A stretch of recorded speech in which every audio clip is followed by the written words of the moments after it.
We've got a very interesting guest today. His name is Toine Janssen. Toine is a practical philosopher, consultant on matters of wisdom. He also is a journalist and contributes to the opinion section of prestigious newspapers like the NRC, NRC Next, the Volkskrant, two national newspapers in the Netherlands. Toine, thank you very much for being here. Really appreciate that you found the time. You're welcome. I read through your interesting website and noticed that you have a very nice interpretation about wisdom. Could you tell us a bit more about that? Wisdom is doing the right thing at the right time, in the right way, in the right measure.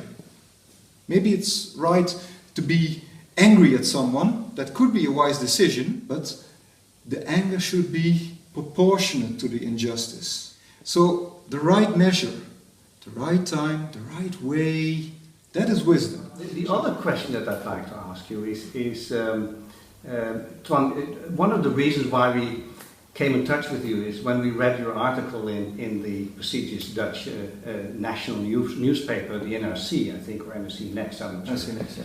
And it was about management philosophies. Yeah. And it seemed that you had some thoughts about that. Can you sort of explain a bit more about that? What I do, and I look at management philosophies from two perspectives. Firstly, for about 10 years I was a manager myself. And of course I've read things where people proclaimed on the cover of their books, read this, follow my recipe, this will work. This will make you a brilliant manager. And I came away very disappointed. Because the philosopher in me asked all kinds of questions which went unanswered. I asked, for instance, if someone says this is the right recipe, is this recipe enough? Need you only follow these instructions and handle these ingredients, and will they always work in every circumstance? You could not answer that question with yes. Yes, there is a sufficient range of examples, and you know this recipe will work all the time in all kinds of situations. Standard scientific practices are not followed. There are no safeguards against huge mistakes, and consequently the mistakes are huge. And you say, well, what happened to this wonderful company? They had this recipe for success, or they had a magnificent leader with an overwhelming vision. What happened? They went under, they went belly up. This is not explained in the management philosophies because it is not good science, a lot of it. So that is a dangerous trend in management. Well, it calls itself science, but it really isn't. Taking some metaphor out of a different field and then projecting that metaphor on management. Saying management is like gardening, or management is like steering a boat, or management is like hunting. With all those examples I think, well, okay, probably any complex human endeavor is in some way like another complex human endeavor. And in some ways it's different. And the differences are at least as telling as the things they have in common. We cannot go forward without analogies and metaphors. That's the only way we people think and understand Each other, yeah. each other and ourselves and our structures we build in the world. Mm-hmm. And we have to compare these different structures. We have to compare the ages of man with the ages of nature. Mm-hmm. But when we do, we have to stop and think, all right, we see some things that are similar, but what is this similar? So what does it mean actually about your view of today? What do you think should be the priorities today, and what are the opportunities, knowing what you just mentioned? Yeah, well, the challenge as ever is to find a fruitful metaphor.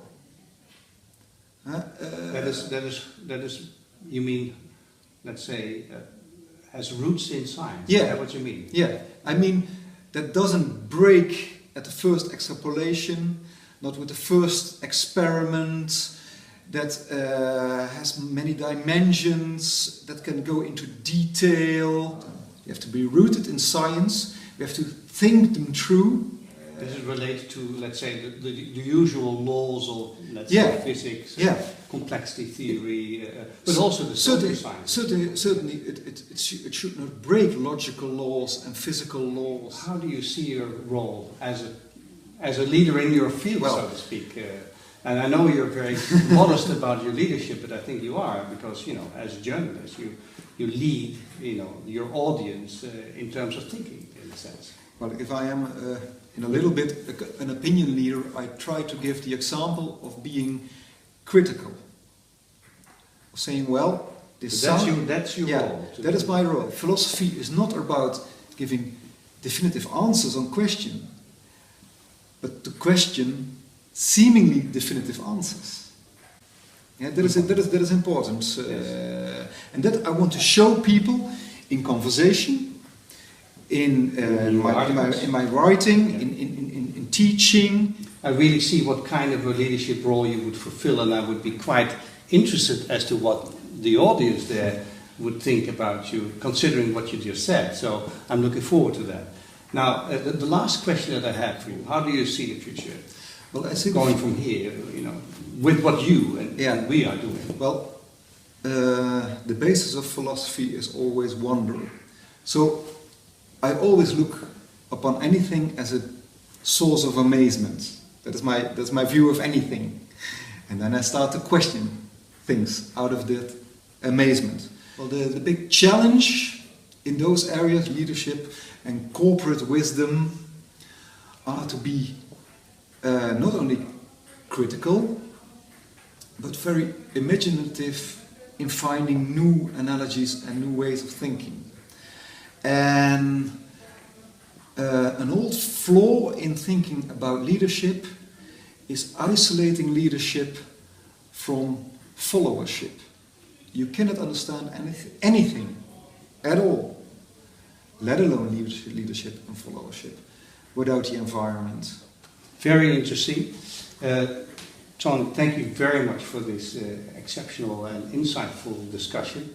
What I walk away with is your very interesting interpretation of wisdom, and that's to do the right thing, for the right reasons, and in the right way. And what we just added, and I think that's what we try to focus on those three things, but also at the right time. Thank you very much. You're welcome.